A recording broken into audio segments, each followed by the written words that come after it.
There are two things I love about cold winter's mornings. The patterns that the condensation leaves on my kitchen windows, and also the smell of warm, fresh coffee. Well, today I'm going to combine these two in an act of creative alchemy to try and capture some condensation shots from my kitchen with help from this cafetiere.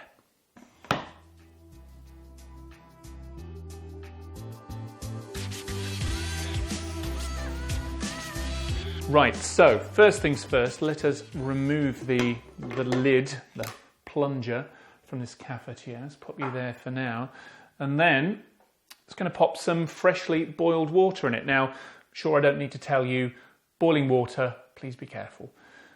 Just pop some in, not too much. That looks as though it's about right. Pop that down there. And then very quickly, I'm going to pop the lid back on, but not push the plunger down. And the idea is to try and leave as much space here. This is the interesting bit, not the water at the bottom and not this kind of plunger space at the top, but it's in between here where the warm air is helping to create this condensation. So what's actually happening? We can see it unfolding in front of our eyes here. We've got the warm air as a result, the warm, very humid air. That warm air can hold a lot of moisture. When it hits a cold surface, like the glass on the outside of this cafetiere, it gets much colder. Now, colder air can't hold quite so much water, therefore the water starts to come out of the air and it forms as droplets on the outside of the glass. And as more and more of those droplets come together, droplets get larger and larger. And that's what we can see happening here, from it being, to begin with, kind of like a fine mist, a fog if you like. Now we can start to make out much larger water droplets. And that is what we're going to try and capture right now. But it is going to change. But let's see as that unfolds. I'm just going to turn my placemat around a little bit. I don't want to wiggle this around too much because, you know, if I move the water around, it just starts to wash up the bottom of this. But just to give myself a little bit of a neutral background. Now, let's have a look, see what I get here. Now, one of the things that I could do here is attach one of those clip-on macro lenses because I'm wanting the detail of these water droplets. But I'm not going to do that, and I'll tell you why. When you do attach one of those macro lenses, what you tend to get is this very fine, very shallow depth of field effect. That means that what's in the middle of your frame may well be in focus, but anything that's just a bit closer or further away, outside that very fine focal plane, goes very quickly out of focus. It's a beautiful effect, and we love that in macro photography, but the image that I have in mind for this is where we have a much more extensive depth of field and maybe everything in the frame is in focus. So I'm not going to attach the macro lens. What I am going to do, however, is use the camera's lenses that are on the back here. I'm going to go into a 2x zoom. And from here, a lot of my image is in focus. And that's exactly what I want. And that's not what I get with a macro lens.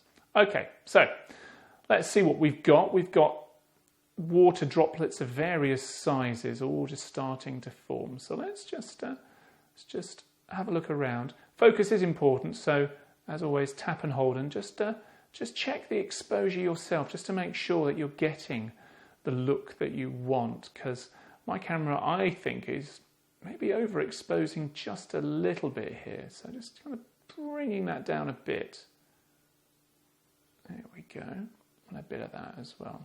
There is an edge to this cafetiere, and to begin with I kind of didn't want to capture that, but actually I'm finding it quite useful. It's creating a sense of depth. I can see that my subject is cylindrical. Now, even though I didn't think I wanted the kind of filter bit of the cafetiere in, that's kind of abstract and quite interesting, I think. So I might just try a couple with that in. Try and keep your vertical lines vertical. It might be easy just to go a little bit off tilt, particularly when you're photographing the edges. but actually use that edge to establish your vertical. I think you might thank yourself when you come to review them later on. Let's see. Okay. Got some fun shots there, but what's happening is that we've got a lot of water drops actively dropping, and I've been trying to capture some of those as they drop. But to really enhance that sense of dynamism, what I'm going to do is to crack open the video mode on here and see if this is going to create something that's interesting. So I'm going to get my little stand out, my little tripod for my smartphone. And the reason being is that particularly when you're capturing a subject on video close up, when you've got your lens, when you're on a bit of a zoom, any movement, if you're hand holding, really gets amplified and can be quite distracting. That's not what I want. So I'm going to mount myself just very simply in this little mount. And I like this mount because it goes down quite low. So it gives me a few options to get really kind of level with my subject. Let's pop a 2x zoom on there. Make sure that we've got some focus, or we can just start to see some of the water droplets dropping down. That's exactly what I want to capture. Then just tap on video. And well, really, it's a case of waiting at this point.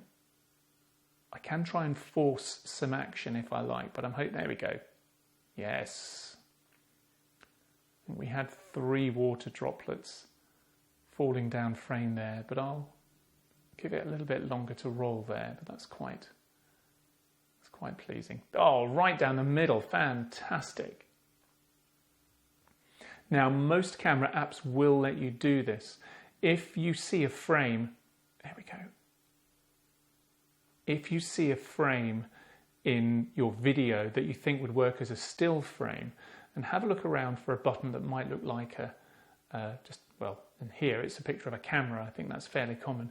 That there will capture a still frame from the video without interrupting the video. Now, it might be at a slightly lower resolution because it's capturing here maybe from a full HD frame, for example, which is a lower megapixel count than the camera that you might be using, but it still might be, if you're capturing an important moment, it might be absolutely fine to go out on a social media feed. Right, I've got about 2 minutes worth there. We had some really good water drops in the last bit of that, so I might clip that out, or I could fast forward it, not really sure. In any case, some really interesting stuff there. Let's see how it comes out. The reason I was drawn to this image, I think, is the colour as much as anything else. You can see the brown of the table and the dark grey, really, of the placemat, the slate that the cafetiere was on. That stops about halfway, but of course, because these water droplets are reflecty and refracty and all of those great things, that means that really the grey of the placemat, it's got echoes that go right to the top of the image, and similarly the orangey brown of the table is reflected in the water droplets all the way down to the bottom. I really love that effect. We've got some variation, I think, in the texture as well. You can see how it looks as though a water drop has fallen down the left-hand side there and created that little bit of interest. But I think if there's one criticism for me on this, looking at it now, it's that maybe my phone was tilted a bit when I took this, because just towards the bottom, the sharpness of those water droplets does fall away ever so slightly. It's a minor criticism, but I really like this as a kind of abstract shot of condensation and water droplets. Really happy with it.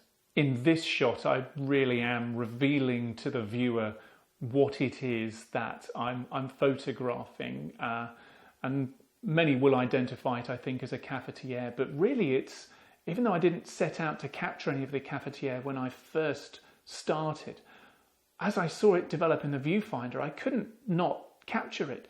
The contrast between the circular, organic water droplets and then the far more structured and rigid coil of metal and the gauze there as well. I really love that. And it's complemented by the colours as well. We've got some outside light from my windows on the top, separated by that plunger gauze in the cafetiere, and then we've got these warm oranges and browns from the table. That's all really successful and complementary.